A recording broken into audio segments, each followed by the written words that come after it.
वक्फ संशोधन कानून 2025 का नोटिफिकेशन 8 अप्रैल 2025 को जारी हो गया है। सरकार का कहना है कि यह कानून वक्फ संपत्तियों के प्रबंधन में पारदर्शिता और जवाबदेही सुनिश्चित करने के लिए लागू किया गया है। लेकिन जिस तरीके से वक्फ कानून को देश भर में लागू कर दिया गया है, इसको लेकर के तमाम विपक्षी पार्टियां जो है अपनी नाराजगी जाहिर कर रही हैं। इस बीच आपको बता दें कि AIMIM के चीफ और सांसद असदुद्दीन ओवैसी ने भी इसको लेकर के करारा पलटवार किया है। उनका कहना है कि मैंने शुरू से ही कहा था कि अगर वक्फ संशोधन कानून लागू कर दिया जाता है तो कई सारी ऐसी जो मस्जिद है, जो कि पुरानी धरोहर है, वो ASI के पास चली जाएगी, यानी कि सरकार इसे छीन लेगी। आपको बता दें कि अब संभल की जामा मस्जिद को लेकर के भी एक बड़ा बदलाव देखने को मिला है और संभल की जो शाही जामा मस्जिद है उसे ASI की प्रॉपर्टी घोषित कर दिया गया है और बाकायदा वहां पर बोर्ड भी लगा दिया गया है। ऐसा नहीं है कि ये पहली बार किया गया है, बल्कि शुरू से ही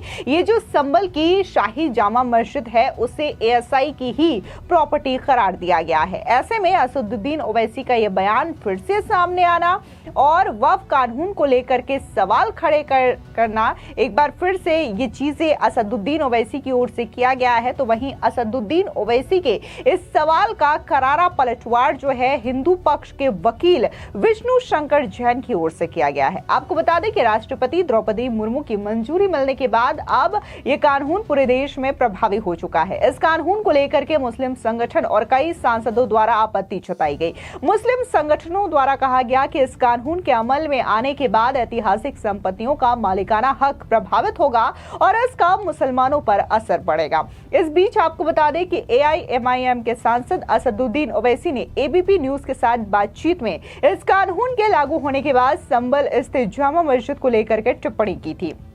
असदुद्दीन ओवैसी ने कहा था कि वक्फ संशोधन कानून लागू होने के बाद संभल का जामा मस्जिद वक्फ की संपत्ति नहीं रहेगी। बता दें कि ओवैसी ने एक चर्चा के दौरान कहा था कि उन्होंने बिल में 3D सेक्शन जोड़ा है। ये सेक्शन कहता है कि एनी डिस्क्लेरेशन और notification issued under this act और under any previous act in respect of waqf properties shall be void if such property was a protected monument और protected area under the Ancient Monuments Prevention Act 1904 or Ancient Monuments and Archaeological Site and Remains Act 1958 at the time of such declaration or notification। इस कानून पर जिस दिन राष्ट्रपति हस्ताक्षर करेंगे संभल की मस्जिद वक्फ नहीं रहेगी, क्योंकि संभल की मस्जिद जो है वो ASI से संरक्षित साइट है, इसलिए संभल की मस्जिद चली गई ना वक्फ से। इस कानून के लागू होने के बाद ओवैसी ने कल एक और ट्वीट किया और कहा कि मैंने पहले ही कहा था कि संभल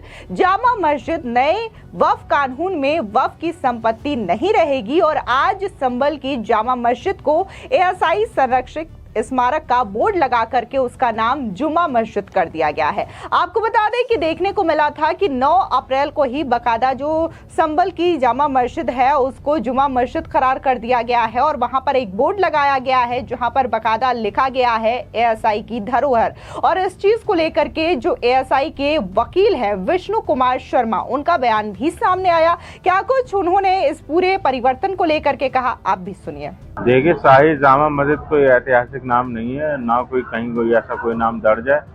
जो ASI के डॉक्यूमेंट्स है उसमें इस इमारत का नाम जुमा मस्जिद नाम से दर्ज है। इस तरह का एक बोर्ड पहले भी लगा हुआ था बाहर की साइड में और वो बोर्ड हटाकर स्थानीय लोगों द्वारा बोर्ड हटा दिया गया और शाही जामा मस्जिद के नाम से एक नया बोर्ड लगा दिया गया। क्योंकि ये ASI संरक्षित इमारत है इसलिए ASI अपना बोर्ड लगा रही है। ASI के जो और भी स्मारक हैं उन सब पर इस तरह के बोर्ड लगे हुए हैं। अब जुमा मस्जिद के नाम से ही जाना जाएगी।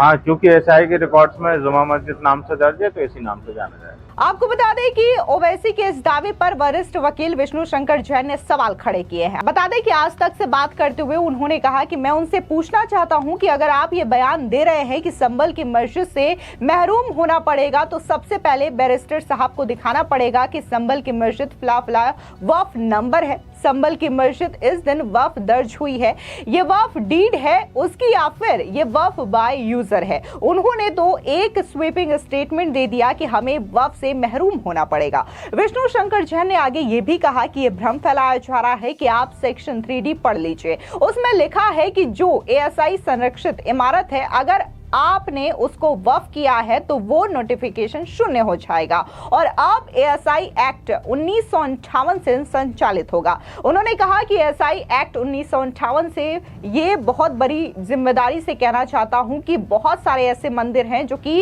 एएसआई से अधीन है, वहां पूजा पाठ हो रही है, बहुत सारी मस्जिदें हैं इस देश में जो कि एएसआई के अधीन है, लेकिन वहां पर नमाज पढ़ी जा रही है। गोवा का सफाई मस्जिद ऐसा ही है, वहां नमाज पढ़ी जा रही है, इसलिए ऐसा कहना भ्रम फैलाना है कि अगर कोई इमारत एएसआई के अधीन है तो वहां पर मेरी पूजा रुक जाएगी और नमाज रुक जाएगी, ऐसा कहना इस एक्ट के खिलाफ है। आपको बता दें कि देश में भारतीय पुरातत्व सर्वेक्षण यानी कि एएसआई और वक्फ बोर्ड के बीच कई ऐतिहासिक संपत्तियों को लेकर के विवाद रहा है। एएसआई इन संपत्तियों को राष्ट्रीय धरोहर के रूप में संरक्षित करता है, जबकि वक्फ बोर्ड इन्हें अपनी संपत्ति के रूप में दावा करता है। वक्फ अगर ये तर्क देता है कि ये धार्मिक या फिर परोपकारी उद्देश्यों के लिए समर्पित की गई थी, तो ऐसे ही विवाद मुगल बादशाह शाहजहां द्वारा बनाए गए ताजमहल को लेकर के हुआ था। उत्तर प्रदेश सुन्नी वक्फ बोर्ड ने 2005 में ताजमहल को वक्फ संपत्ति घोषित किया था। वक्फ बोर्ड ने यह दावा किया था कि ये एक मकबरा है और इस्लामी परंपरा के तहत वक्फ के अधीन आता है। आपको बता दें कि यह मामला सुप्रीम अदालत में गया था और सुप्रीम कोर्ट ने उत्तर प्रदेश सुन्नी वक्फ बोर्ड से पूछा था कि अगर शाहजहां ने इसको वक्फ किया है तो वो वक्फ डीड दिखाई जाए, लेकिन वक्फ बोर्ड कोर्ट में वक्फ डीड दाखिल नहीं कर पाए थे। इसके बाद कोर्ट ने मामला ही खारिज कर दिया था। वरिष्ठ वकील विष्णु शंकर जैन ने कहा कि जो मौजूदा वक्फ कानून आया है उसके सेक्शन 36 को उठा करके देख लीजिए, उसमें यही लिखा है कि अब जो भी वक्फ होगा वो वक्फ डीड के माध्यम से ही होगा। इतिहास में जो भी वक्फ हुई है उसके बारे में सेक्शन 3B के माध्यम से जानकारी मांगी गई है, जैसे वक्फ डीड कब हुई, आपकी ओनरशिप कब आई, उसका मुतलवी कौन था या फिर गजट नोटिफिकेशन कब हुआ। ये जानकारी वक्फ के पोर्टल पर देनी पड़ेगी, यानी कि पूरी तरीके से अगर कोई अपनी संपत्ति को वक्फ करना चाहता है, वक्फ को देना पड़ता है, तो उसकी पूरी की पूरी डिटेल आप इसके साइट पे देनी होगी ताकि और भी लोग इस जानकारी को देख सके, समझ सके। सवाल यह है कि क्या वक्फ संशोधन कानून 2025 लागू होने से पहले एएसआई की संपत्ति वक्फ की संपत्ति हो सकती थी? ये सवाल आज तक .in ने जमात-ए-इस्लामी हिंद के शिक्षा विभाग के सहायक सचिव इनाम उर रहमान से पूछा। इनाम उर रहमान ने कहा कि ऐसे सैकड़ों दर्जनों उदाहरण हैं जब दोनों एक साथ ऐसी संपत्तियों को मैनेज करते थे, जैसे आगरे का जामा मस्जिद जहां एएसआई और वक्फ दोनों मिलकर के इसे मैनेज करते हैं। उन्होंने कहा कि एएसआई ऐसी इमारतों का संरक्षण करता था जबकि वक्फ बोर्ड वहां के मजहबी काम देखता था, जैसे इमाम कौन होगा, मुअज्जिन कौन होगा, इत्यादि इत्यादि, और इनमें कभी टकराव नहीं हुआ। यानी कि अगर एएसआई और वक्फ बोर्ड चाहे तो दोनों एक साथ मिलकर के काम कर सकते हैं और किसी भी प्राचीन धरोहर का रखरखाव कर सकते हैं। लेकिन असदुद्दीन ओवैसी जैसे लोग जो है समय समय पर सिर्फ और सिर्फ वन लाइनर स्टेटमेंट देकर के लोगों के बीच में भ्रम फैलाने का काम करते हैं। ये वरिष्ठ अधिवक्ता विष्णु शंकर जैन का कहना है। लेकिन आप अगर क्लॉज उठा करके देखें या फिर जो सेक्शन लिखा गया है जिसके बारे में असदुद्दीन ओवैसी स्टेटमेंट देते हैं, तो ऐसी कोई भी चीजें जो है वो नए संशोधन कानून में नहीं जिक्र किया गया है। फिलहाल इस पूरी खबर पर आपकी क्या राय है, कमेंट सेक्शन में जरूर बताएं। धन्यवाद।